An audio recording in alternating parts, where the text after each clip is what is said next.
Hey guys, so at the end of the last part of this video, I left you with a description of how the Senate was formed. So for the first 400 years of Rome's history, the Senate was basically where all political power started and finished. And this period of Roman history is known as the Republic.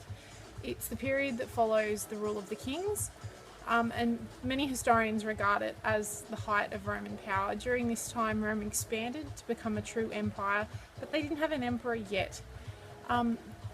Knowing how the Senate worked is really important for our study, because once we know how the Senate worked, we can kind of understand how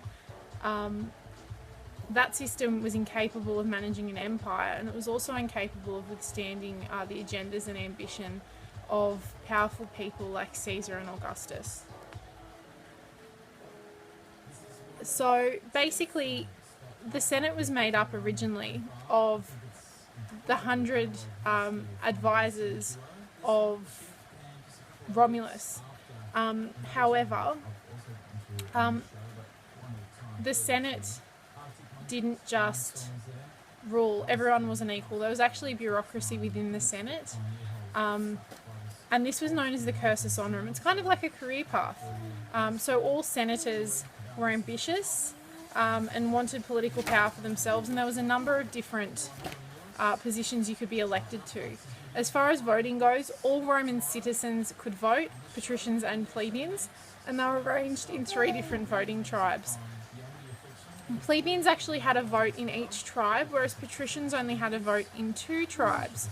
To your average everyday plebeian, this was amazing, because apparently on paper you had more political power than the patricians, but this wasn't the case. For hundreds of years, the original 100 patrician families of the Senate held on to these political positions, and it wasn't until 200 years into the Republic that wealthy plebeians started to be elected into the Senate. And I'll explain how that works in a minute. So let's have a look at the first slide, which is my version of the cursus honorum. You'll actually see different versions of this all in different textbooks, and they do vary slightly. The one that we're going to run through today is quite a simplified version. It's essentially what you need to know in order to do the Julio-Claudians.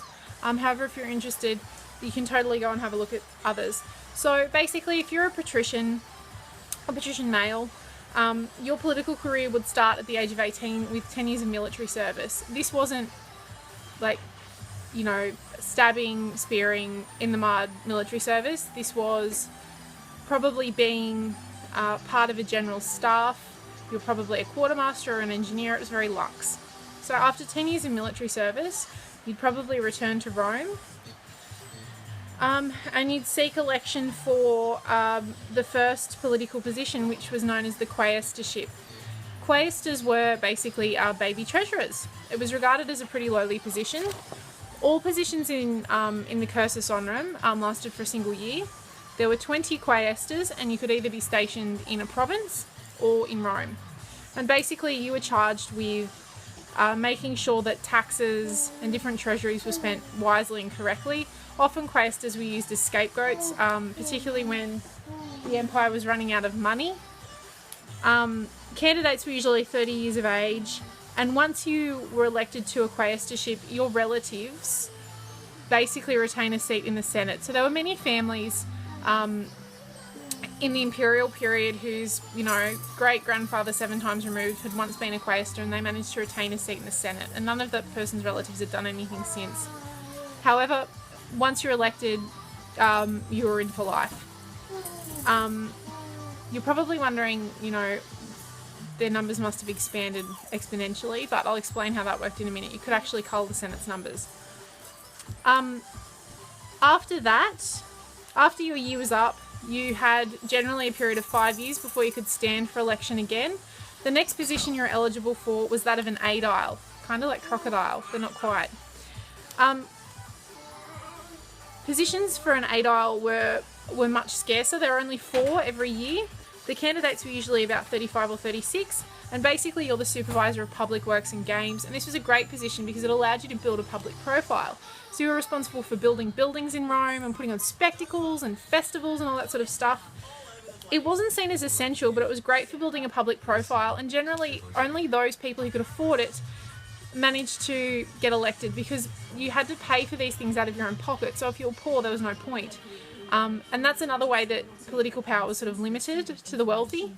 It wasn't until kind of 200 BCE where plebeian families actually had enough money to actually get elected to these positions and sort of carry them out in a decent way. Okay, now we're getting really far up the cursus honorum. The next position that you could stand for about 5 years after your aedileship was that of praetor. And this is probably the first position that had real power. Praetors were essentially the police of Rome. They were responsible for law and order. They were usually about 40. And they actually had a military command or imperium attached to them. So they could actually tell troops what to do. And they were usually between 2 or 6 depending on the time during the Republic. After you became a praetor, you could actually be eligible for like other positions, like retirement positions, but I'll talk about that in a minute.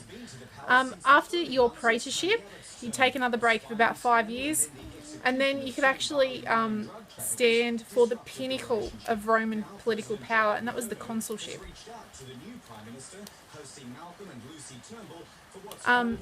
Basically, there were 2 consuls every year. The consuls actually gave their names to that year, and you'll see that when we start reading Roman history.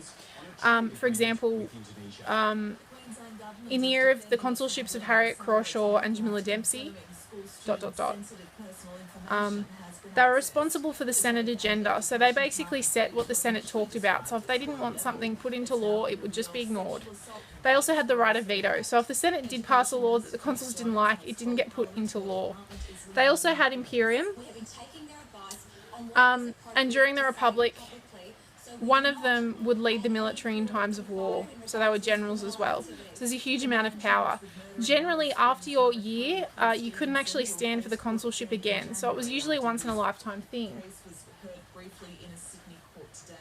Now we get to post-consular careers. So with the patricians, most of them were wealthy, so once they reached the pinnacle of power, a lot of them just faded into retirement on their extravagant estates. But for many, their ambition continued, and you could actually be eligible for a great deal of different positions, all with varying degrees of power and function.